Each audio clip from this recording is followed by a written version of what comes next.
세상에 떠도는 기묘한 괴담들. 첫 번째 이야기. 일본의 신주쿠로 유학가서 실제로 겪었던 실화괴담. 나는 일본에서 유학 생활을 한 지 3년이 되었다. 매일 학교에 12시간씩 다닐 정도로 성실하게 지내는 여자다. 그날은 야간 아르바이트 동료가 1시간이나 늦게 출근하는 바람에 결국 새벽 1시까지 중노동을 했다. 힘든 몸을 이끌고 자전거를 타고 집으로 돌아왔다. 내가 사는 맨션은 1965년에 완공된 4층짜리 건물이다. 일본 맨션들은 대부분 오래되었고 이곳도 예외는 아니었다. 지진이 오면 침대에서 떨어질 정도로 흔들리지만 유학생 입장에서 한 달 월세로 감당할 수 있는 곳은 이곳뿐이었다. 집주인은 계약 당시 이렇게 저렴한 집을 신주쿠에서 찾기 어렵다며 충고했다. 나는 다른 조건에는 별로 신경 쓰지 않고 바로 계약했다. 그날 집에 돌아오자마자 샤워를 하고 침대에 누웠다.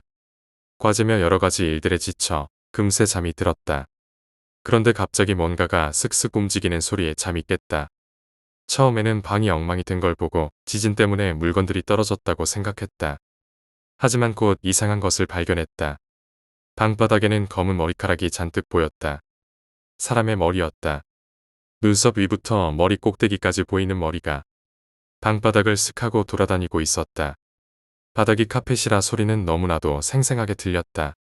나는 그저 눈만 뜬 채 꼼짝할 수 없었다. 기절하고 싶었지만 마음대로 되지 않았다. 숨도 제대로 쉴 수 없었고 목소리조차 나오지 않았다.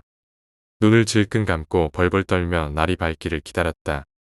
혹시 가위 눌린 건가 싶어서 혀를 살짝 깨물어 보았지만 그건 가위 눌림이 아니었다. 내 생애 가장 긴 새벽이 그렇게 지나갔다. 아침이 밝자마자 학교는 뒷전이고 집주인에게 전화를 걸었다. 나는 급히 물었다. 무슨 일이 있었던 집인가요? 그러자 집주인이 담담하게 말했다. 3층에서 살인사건이 있었어요. 그래서 싸게 내놨죠. 두 번째 이야기, 사라진 아저씨와 귀신. 이 이야기는 내가 초등학교 시절에 겪은 일이야. 늦은 밤에 부모님 방에서 TV를 보고 있는데 마당에 풀어놓은 개가 갑자기 엄청 짖어대는 거야. 그 소리가 너무 거슬려서 도대체 왜 저러나 싶어서 창문 쪽으로 가서 조용히 하라고 주의를 주려고 고개를 내밀었지. 당시 우리가 살던 집에는 마당에 수도가가 있었어. 그런데 그 수도가에 어떤 남자가 서 있는 거야. 80년대 스타일의 알록달록한 트레이닝복을 입고 말이지. 그런데 얼굴이 아주 새파랗게 질려 있었어. 나는 엄마에게 말했지. 엄마, 저기 어떤 아저씨가 서 있어. 엄마가 인상을 찌푸리며 대답했어. 얘가 무슨 소리야? 문 다 잠가놨는데. 엄마도 내가 가리킨 쪽을 봤어. 잠시 후 엄마가 말했지. 엄마한테 장난치는 거 아니야? 엄마는 그 아저씨가 보이지 않는다고 하셨어. 나는 그 말을 듣고 억울한 마음에 다시 외쳤어. 저기 있잖아. 이쪽을 보고 있잖아. 그 순간 뭔가 이상한 느낌이 들었어. 다시 그쪽을 바라보니 그 아저씨는 사라져 있었어. 나는 너무 당황해서 식은땀이 나고 몸이 떨리면서 방에 주저앉았지. 그때부터였어. 내가 귀신을 보게 된 시점이. 지금 생각해보면 그 아저씨는 물에 빠져 돌아가신 분이었던 것 같아. 보통 물에 빠진 사람의 영혼은 몸이 새파랗게 변한다고 하거든. 사실 영화에서처럼 귀신들이 항상 피를 흘리거나 흉측한 모습은 아니야. 보통은 그냥 지나가는 사람처럼 생겼는데 단지 창백할 뿐이야. 흔히들 개나 고양이는 귀신을 본다고 하잖아. 어린아이들도 종종 귀신을 보는 경우가 있어. 하지만 나이를 먹고 여러 감정을 배우고 자제력을 기르면서 그런 능력은 점점 사라지는 것 같아.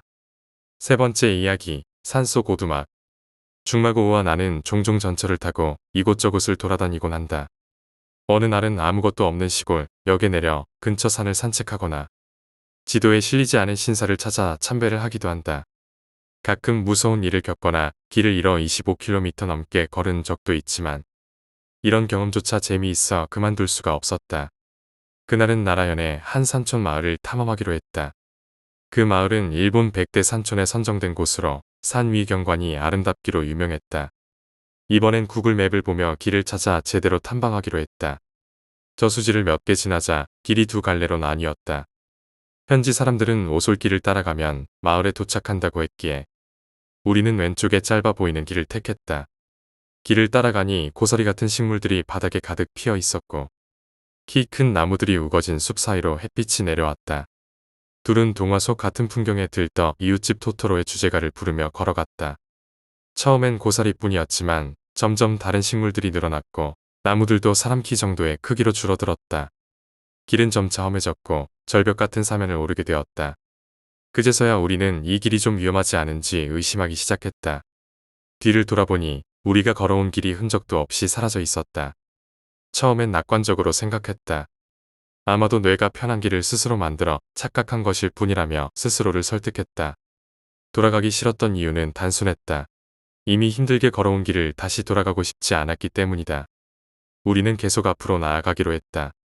그러나 지금 와서 생각해보면 그때는 돌아갔어야 했다. 사면을 오르며 나무에 매달려 기어 올라가는데 멀리 하얀 가드레일이 보였다. 우리는 안도하며 사면 끝까지 올라갔다. 하지만 올라와 보니 가드레일은 보이지 않았다. 아마도 우리가 보고 싶었던 환각이었겠지 하고 애써 마음을 다잡았다. 그런데 그때 산속에서 처음으로 인공물을 발견했다. 낡고 허물어진 작은 오두막이었다. 천장이 무너지고 나무가 자란 그 오두막 안에는 브라운관 텔레비전 같은 물건들이 남아 있었다. 우리는 옛날 마을의 흔적일 것이라 생각했다. 하지만 오두막을 본 순간 우리는 지금까지 느끼지 못했던 강렬한 공포와 절망에 휩싸였다. 설명할 수 없는 두려움이었지만 그 순간 우리는 구해질 수 없을 것 같다는 부정적인 감정에 잠식되었다. 친구가 갑자기 가자 라고 외치며 반대 방향으로 달리기 시작했다. 나도 그를 따라 필사적으로 뛰었다. 뒤를 돌아볼 수 없었다. 오두막 쪽에서 따라오는 공포와 절망이 느껴졌다. 어디에도 길이 보이지 않았다. 뇌가 길을 찾아내던 환각마저 사라져버린 듯했다. 결국 친구는 벼랑을 내려가자 라고 말했다. 우리는 나무에 매달려 조심스럽게 벼랑을 내려왔다. 다행히 포장된 도로를 발견했고 스마트폰 신호도 돌아왔다. 그제야 우리는 목적지 마을로 무사히 향할 수 있었다. 그날은 별다른 사건 없이 끝났다. 하지만 반년이 지난 지금 나는 다시 그 산에 가고 싶다는 충동에 시달리고 있다. 친구도 나와 같은 생각이었다. 둘 다 무섭다고 말하면서도 어느새 일정을 준비하고 있었다. 그 산이 위험하다는 걸 알면서도 이상하게도 가야만 한다는 생각을 멈출 수가 없었다. 그리고 최근에서야 그때 깨달았다. 우리가 본 오두막에 있던 브라운관 텔레비전. 깊은 산속 전기도 없는 그곳에서 텔레비전은 잡음과 함께 지지직거리며 켜져 있었다. 네 번째 이야기, 탁자 아래. 어느 날 나는 친구 2명과 함께 술 한잔하기로 약속했다. 그날은 미리 예약을 잡아놓은 터라 약속 시간보다 조금 일찍 가게에 도착했다. 직원이 안내해준 독실로 들어가 자리를 잡았다. 방에는 나 혼자뿐이었다. 다다미 방에는 방석이 깔려있고 작은 탁자 아래는 바닥이 한층 파여 있어 다리를 내려놓고 편하게 앉을 수 있었다. 나는 웃옷을 벗어 옆에 두고 메뉴를 보며 친구들이 오기를 기다렸다. 그때 발끝에 무언가가 스치는 느낌이 들었다. 무심코 탁자 밑을 들여다봤지만 아무것도 보이지 않았다. 처음에는 탁자 다리인가 싶었지만 탁자의 짧은 다리는 다다미 바닥에 딱 붙어 있었다. 즉, 내가 발을 내려두고 있는 빈 공간에는 아무것도 있을 리 없었다. 그래도 이상한 마음에 발을 조금 움직여 다시 그 감촉을 확인해 보았다. 느껴졌다. 정확히 내 정면 근처에 약간 동그란 느낌과 평평한 물체가 있었다. 다리를 조금 더 움직이자 이번에는 발끝이 아닌 정강이 바깥쪽에서 무언가 세로로 길쭉한 것이 닿았다. 바닥에서 수직으로 솟아있는 것이 아니라 비스듬히 기울어진 상태였다. 그 끝에도 둥글고 평평한 감촉이 있었다. 나는 직감적으로 그것이 무엇인지 알고 있었다. 사람의 다리였다. 지금 내가 발로 더듬고 있는 것은 틀림없이 사람의 다리였다. 나는 다시 상황을 떠올렸다. 독실에 나 혼자. 고개를 들어도 아무도 없었다. 그런데도 분명히 다리가 있었다. 몸이 얼어붙은 듯 움직일 수 없었다. 그 보이지 않는 다리의 존재가 나를 엄습하는 공포를 만들었다. 다리와 내 다리가 맞닿은 채 한참 동안 움직이지 못하고 있던 그 순간. 갑자기 그 감촉이 사라졌다. 다리가 사라진 것은 아닐 것이다. 마치 사람이 탁자 밑에서 다리를 움직이듯 단순히 다리를 옮긴 것뿐일 테지. 그 알 수 없는 존재가 인간처럼 행동한 덕분에 나는 조금이라도 냉정을 되찾을 수 있었다. 그리고 화장실로 향했다. 아까 그건 대체 뭐였을까? 유령일까? 요괴일까? 화장실에 앉아 나는 혼자 생각에 잠겼다. 그러나 그 존재에게서 무언가 의지를 느끼지는 못했다. 마치 그 자리에 있는 것이 당연하다는 듯 그저 거기 있는 것뿐이었다. 생각이 제대로 정리되지 않은 채 다시 독실로 돌아왔다. 익숙한 친구의 얼굴이 보였다. 나는 어색하게 인사를 건네며 그의 앞에 앉았다. 술을 마시며 시시한 이야기를 나누던 도중 친구가 갑자기 말했다. 미안하다. 나는 순간 이해하지 못했다. 왜 친구가 사과하는지 알 수 없었지만 그 말을 듣는 순간 모든 것이 납득되었다. 아마 친구의 다리가 그 다리에 닿고 만 것이다. 누구의 것인지 알 수 없는 그 다리에. 괜찮아. 신경 쓰지 마. 나는 그 말을 차마 할 수 없었다. 5번째 이야기, 테디베어. 몇 년 전까지 살던 아파트에서 있었던 이야기다. 공동 쓰레기장에 파란 리본을 맨 테디베어가 버려져 있었다. 조금 더럽긴 했지만 상태는 괜찮아서 세탁만 하면 들고 다녀도 문제없을 정도였다. 꽤 귀여운데 아깝다고 생각하면서도 그대로 지나쳐 출근했다. 그리고 일주일 후 비슷하게 더러워진 테디베어가 또 버려져 있었다. 이상하다는 생각이 들었지만 신경 쓰지 않고 그냥 지나쳤다. 그 후 며칠 간격으로 아파트 곳곳에서 같은 테디베어가 나타났다. 계단과 층계참, 난간과 현관 앞, 심지어 집 베란다까지도 말이다. 가장 기분 나빴던 건 현관문 안에 그 테디베어가 들어와 있었을 때다. 우편 투입구는 10cm 크기 정도밖에 안 됐고 문도 잠겨 있었기 때문에 문제가 심각해져 경찰까지 출동했다. 주민들은 관리인을 의심했지만 관리인은 여분 열쇠를 가지고 있지 않다고 답했다. 게다가 관리인은 열쇠를 주민들이 개별적으로 만들 수 있는 것 외에는 전혀 관여하지 않았다. 어느 날은 테디베어 옆에 먹다 남은 쿠키가 놓여 있었고 어느 날은 현관문 옆 화단에 있는 꽃을 끌어안고 있었다. 마치 테디베어가 살아 움직이는 것처럼 보이게 하려는 누군가의 장난 같았다. 주민들은 테디베어를 내다버리려고 했지만 그때마다 테디베어는 어딘가 다른 곳에 다시 나타났다. 결국 어느 순간부터 아무도 테디베어에 손을 대지 않게 되었다. 표면이 축축하고 시체가 썩는 듯한 악취까지 나며 묘하게 부드러워 기분이 나빴기 때문이다. 경찰에 신고도 해봤지만 실질적인 피해가 없다는 이유로 별다른 조치를 취하지 않았다. 결국 주민들 회의 끝에 테디베어를 발견하면 각자 알아서 처리하기로 했다. 나에게도 그 테디베어가 찾아왔다. 다음 날이 타는 쓰레기 버리는 날이라 쓰레기 봉투에 넣어두었는데 다음 날 아침 집 현관 앞에 떡하니 앉아 있었다. 사람이 한 짓이라면 도대체 무슨 의도로 그런 일을 한 건지 이해할 수 없었다. 기분 나쁨이 극에 달해 더 이상 견딜 수 없을 지경이었다. 오늘 아침 스쳐 지나갔던 어린아이가 봉제 인형 키홀더를 가지고 노는 걸 보고 이 일이 떠올랐다. 6번째 이야기, 새벽에 들린 마지막 속삭임. 이 이야기는 내가 실제로 겪은 일이야. 20대 중반에 대학을 졸업하고 독립을 했어. 어릴 때부터 복층 원룸에 사는 게 로망이었거든. 그래서 다른 곳에서는 투룸 정도의 집을 얻을 수 있는 돈으로 대학가 근처에 복층 원룸을 알아봤어. 내가 선택한 집은 오피스텔은 아니었고 예전에 게스트하우스로 사용되었던 꽤 특이한 구조의 복층 원룸이었어. 일반적인 복층 원룸과 다르게 온전한 2층 형식의 구조였지. 이 집을 보자마자 바로 계약했어. 하지만 이 집에는 큰 단점이 하나 있었어. 창문이 작고 완전히 열리지 않아 빛이 잘 들어오지 않는다는 거야. 낮에도 어둡고 습한 집이라 망설이긴 했지만 계단 구조가 너무 마음에 들었어. 일반 복층 원룸처럼 2층 천장이 낮지 않고 온전하게 1층과 2층이 분리된 구조여서 더 마음에 들었거든. 1층에는 주방과 거실, 화장실이 있었고 2층을 침실로 사용했어. 하지만 창문이 작고 바로 앞에 다른 건물이 있어서 낮에도 불을 켜지 않으면 집안이 깜깜했어. 지금 아니면 언제 이런 집에서 살아보겠어? 하고 생각했지. 게다가 나는 낮에는 직장에 있어서 크게 신경 쓰지 않았어. 몇 달을 그렇게 살았어. 어느 날 새벽 2, 3시쯤 자고 있는데 누군가 귀에 대고 속삭이는 소리가 들렸어. 일어나. 일어나야지. 온몸에 소름이 돋고 눈이 번쩍 떠졌어. 일반적으로 귀신이 꿈에 나오거나 가위에 눌리면 몸이 굳어서 움직이지 못하잖아. 근데 그때 들렸던 속삭임은 너무 생생해서 꿈이나 착각일 리가 없었어. 말할 때 숨소리까지 또렷하게 느껴졌거든. 그 사건 이후 며칠 동안 불안해서 잠들기 어려웠어. 집이 어둡고 습해서 그런가? 아니면 내가 요즘 기가 약해진 걸까? 하고 스스로를 다독였지. 그러다 며칠 후 같은 시간이었어. 또 그 소리가 들려왔어. 일어나, 일어나야지. 속삭이는 소리인데도 정말 뚜렷하고 생생하게 들렸어. 누군가가 바로 옆에서 귀에 대고 말하는 것 같았어. 그렇게 소름 끼치는 속삭임이 반복되던 날, 나는 잠에서 깨어났어. 그리고 그 순간 전화벨 소리가 울렸어. 엄마였어. 얼마 전부터 위독하시던 할머니께서 돌아가셨다는 소식이었어. 귀에 들리던 그 속삭임은 혹시 할머니가 나를 부르신 걸까?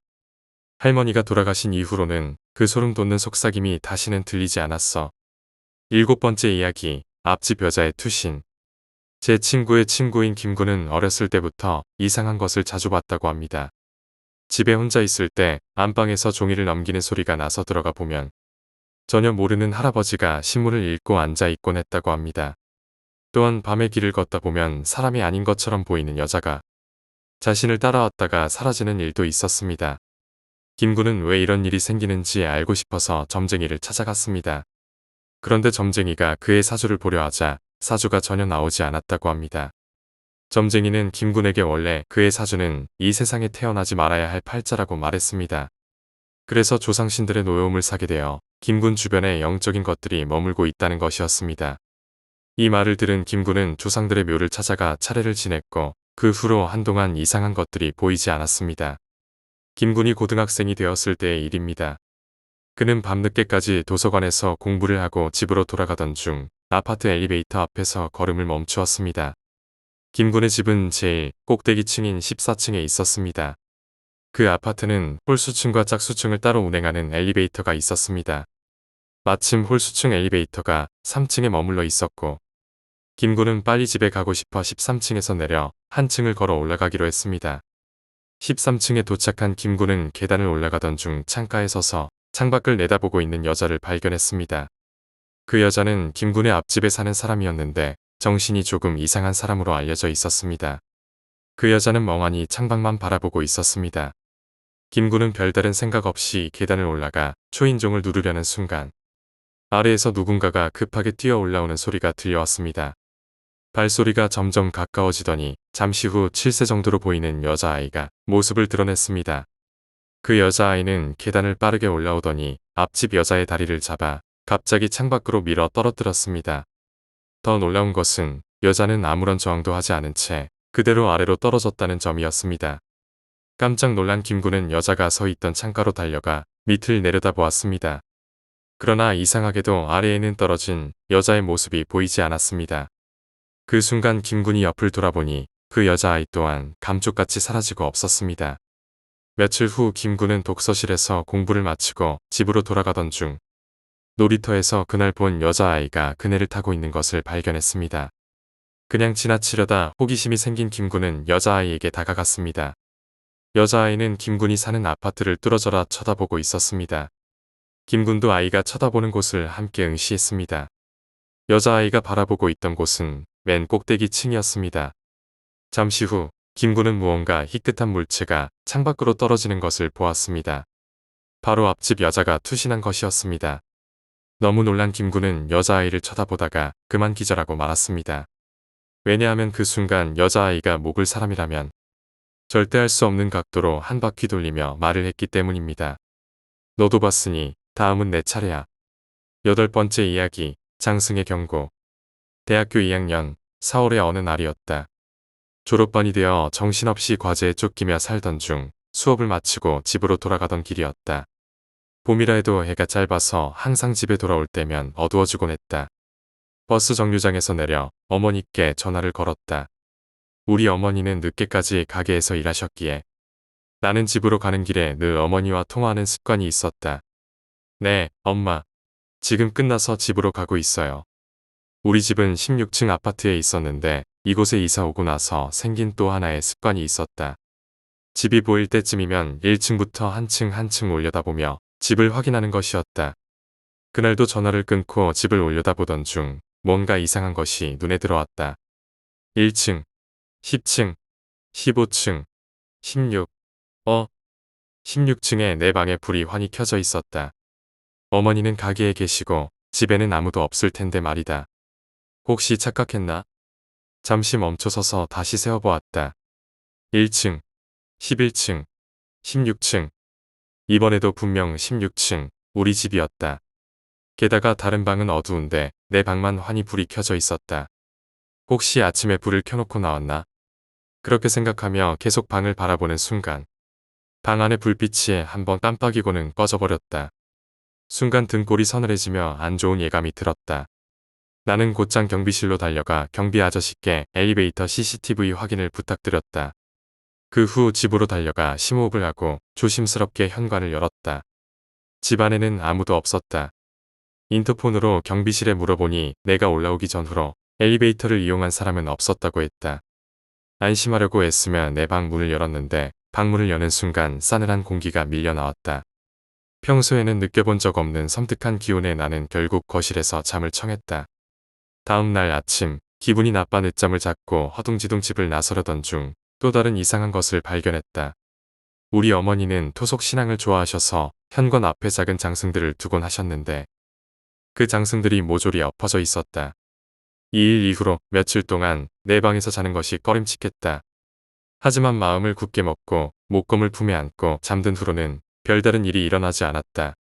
그럼에도 불구하고 우르르 엎어진 장승들은 지금 생각해도 소름이 돋는다. 9번째 이야기, 여름밤. 조금 시간이 지난 일이다. 나는 동생 둘과 함께 한 방에서 바닥에 이불을 깔고 잤다. 아버지는 다른 방에서 주무셨다. 작년 6월이나 7월쯤 동생들이 지역 아동센터에서 하는 캠프에 가게 되었다. 그래서 그 며칠 동안 나는 방에서 혼자 자게 되었다. 오랜만에 혼자가 된 나는 자유로운 기분에 늦게까지 TV를 보다 잠이 들었다. 나는 평소에도 새벽에 잠깐씩 깨는 일이 잦았는데 그날도 새벽에 깨어 뒤척거리고 있었다. 여름이라 더워서 바닥에 이불만 깔고 덮는 이불은 꺼내지도 않았다. 덥고 축축한 공기 속에서 반쯤 깨어있는 상태로 몸을 뒤척이고 있는데 갑자기 내 옆에 무언가의 손이 닿았다. 잠결이었던 나는 동생이 옆에서 자는 줄 알고 별다른 생각 없이 다시 잠들었다. 하지만 아침에 일어나 생각해보니 등골이 오싹했다. 분명 그 방에는 나 혼자 있었는데 누군가가 내 옆에 있었던 것이다. 잠결에 베개나 이불 같은 걸 만진 건가 싶었지만 방 안에는 그런 물건조차 없었다. 그날 이후 나는 잘 때 반드시 스탠드를 켜두고 잔다. 그 뒤로는 혼자 자지 않아서 비슷한 일을 겪지는 않았지만 지금도 그때를 생각하면 소름이 돋는다. 10번째 이야기, 수상한 아이. 우리 학교는 지은 지 20년 정도 된 곳이야. 학교 뒤에는 산이 있고 그 옆에는 절이 있어. 사람들 사이에서는 무당집이라는 소문도 돌았지. 앞에는 조금 낡은 동네가 자리 잡고 있어서 학교 분위기 자체가 으스스했어. 그래서 괴담도 여러 가지가 떠돌았지. 한때 영화 여고괴담에 촬영 제의가 들어왔는데 학교 이미지와 면학 분위기를 고려해 거절했다고 해. 그 중에서도 유명한 괴담은 사람이 갈 수 없는 길을 가는 남자아이라는 이야기였어. 이 이야기는 지금은 졸업한 3학년 선배가 학교 신문에 투고한 것이야. 우리 학교 뒤쪽에는 수도가가 있고 거기서 도서관과 매점으로 이어지는 길이 있어. 그 길은 산과 맞닿아 있는데 산과 학교 사이에는 울타리가 쳐져 있어서 평소엔 그 길을 이용할 수 없어. 산으로 가는 길은 등산을 하러 가는 날이 아니면 철문이 굳게 닫혀 있거든. 그러니까 사람이 다닐 수 없는 길이야. 그런데 그 선배가 야간 자율학습을 마치고 학교 뒷길로 집에 가려고 수도가 쪽으로 올라가던 중이었대. 그때 5살쯤 되어 보이는 어린 남자아이가 산에서 내려오더니 울타리를 스르르 뚫고 지나가더래. 그러더니 선배를 힐끗 돌아보고는 인적이 드문 학교 길로 사라졌다고 해. 너무 무서워진 선배는 그 길로 가지 않고 다른 길로 돌아 집으로 가버렸다고 했어. 처음에 나는 이 이야기를 믿지 않았어. 하지만 친구가 들려준 또 다른 이야기를 듣고는 정말 그럴 수도 있겠다 싶었지. 친구가 한 이야기는 이랬어. 수학 시간에 모두가 선생님이 칠판에 쓰신 내용을 조용히 필기하고 있었대. 그때 교실 앞문으로 어린 남자아이가 들어왔는데 선생님을 지나쳐 조용히 교실을 걸어 다녔다고 해. 그 아이는 교실을 한 바퀴 돈 뒤에 뒷문으로 다시 나갔대. 그런데 이상한 점은 그 아이가 옆을 지나갔는데도 발자국 소리가 전혀 들리지 않았다는 거야. 게다가 분명 이상한 아이가 교실에 나타났는데도 다른 친구들은 아무렇지 않게 필기만 계속했대. 이걸 이상하게 여긴 친구가 나중에 다른 아이들에게 물어봤더니 다들 무슨 소리야? 아무도 안 들어왔는데 라고 대답했대. 그 이후로도 복도에서 어린 남자아이와 스쳤다는 이야기가 자주 들렸어. 하지만 뒤를 돌아보면 언제나 아무도 없었지. 이제 와서 생각해보면 정말로 그 남자아이가 존재하는 게 아닐까 싶어. 도대체 무슨 사연이 있기에 어린 남자아이가 여고 근처를 맴돌고 있는 걸까? 11번째 이야기, 저승사자의 그림자. 나는 원래 귀신의 존재를 믿지 않았다. 하지만 이 사건을 겪은 이후 귀신이 있을지도 모른다는 생각을 하게 되었다. 이 이야기는 12년 전 내가 고등학교에 다니던 시절의 일이다. 부산에서 살던 나는 사투리가 섞여 있을 수 있으니 양해 바란다. 할아버지와 나는 참 가까웠다. 손자 3명 중에서도 유독 나를 예뻐해 주셨고 나에게 각별한 정을 주셨다. 그러나 내가 고등학교 3학년이 될 즈음 할아버지의 몸 상태가 급격히 나빠지기 시작했다. 전에는 가볍게 다니시던 거리도 숨이 차서 움직이지 못하게 되셨다. 결국 매일 가시던 노인정에도 못 가고 집에 누워만 계시게 되었다. 담배를 많이 피우셨던 탓에 폐가 안 좋아진 것이었다. 어머니는 매일 일을 마치고 돌아와 할아버지를 돌보셨지만 할아버지의 몸은 점점 말라갔다. 어느 날 나는 야간 자율학습을 마치고 집에 돌아왔는데 할아버지는 이미 세상을 떠나 계셨다. 그런데 문득 장례식을 치르면서 어머니가 하신 말씀이 떠올랐다. 진아, 내일은 일찍 온나.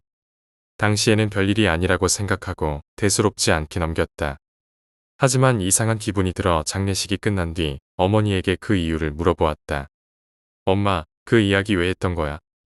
어머니는 나뿐만 아니라 아버지에게도 같은 부탁을 하셨다고 했다. 내일 하루는 어디 가지 말고 할아버지 곁에 있어 달라는 말이었다. 그리고 어머니는 그 이유를 설명해 주셨다. 할아버지가 돌아가시기 전날 저녁이었다고 한다. 어머니가 부엌에서 설거지를 하고 계셨는데 부엌은 할아버지 방 바로 옆에 있었다. 그때 할아버지가 갑자기 어머니를 부르셨다. 어머니가 방에 들어가자 할아버지는 침대 발치와 TV 사이를 손으로 가리키며 말했다. 저기 저 사람이 서 있네. 누구? 예? 무슨 사람 말입니까? 저기 사람 한 명 서서 내를 보고 있는데. 하지만 어머니는 그 자리에 아무도 보이지 않았다고 한다. 이상하게 여긴 어머니는 그 이야기를 가족들에게 전했다. 그리고 어머니는 그것이 저승사자라고 생각하신 것이다. 그 일이 있은 후로 나는 그 사람이 저승사자였는지 아니면 다른 무엇이었는지 확신할 수 없었다. 그 후로도 나는 귀신을 본 적이 없고 가위에 눌린 적도 없었다. 하지만 그 사건을 떠올리면 눈에 보이지는 않지만 우리 주위 어딘가에 그들이 함께하고 있을지도 모른다는 생각이 든다. 12번째 이야기, 2층 방에서 사라진 남자. 우리 가족은 조금 오래된 2층짜리 집에서 살고 있었다. 그날은 부모님이 외출하셔서 집에 나와 언니만 남아 있었다. 언니는 시험 기간이라 방에서 공부를 하고 있었고 나는 침대 위에 누워 심심함을 달래고 있었다. 매일 언니와 놀던 터라 그날도 심심해져서 괜히 말을 걸어봤다. 언니, 뭐해? 공부. 무언가 이상했다. 언니는 평소에 아무리 바빠도 나에게 단답형으로 대답하지 않았고 목소리도 언니의 목소리가 아닌 것 같았다. 그래서 다시 물어봤다.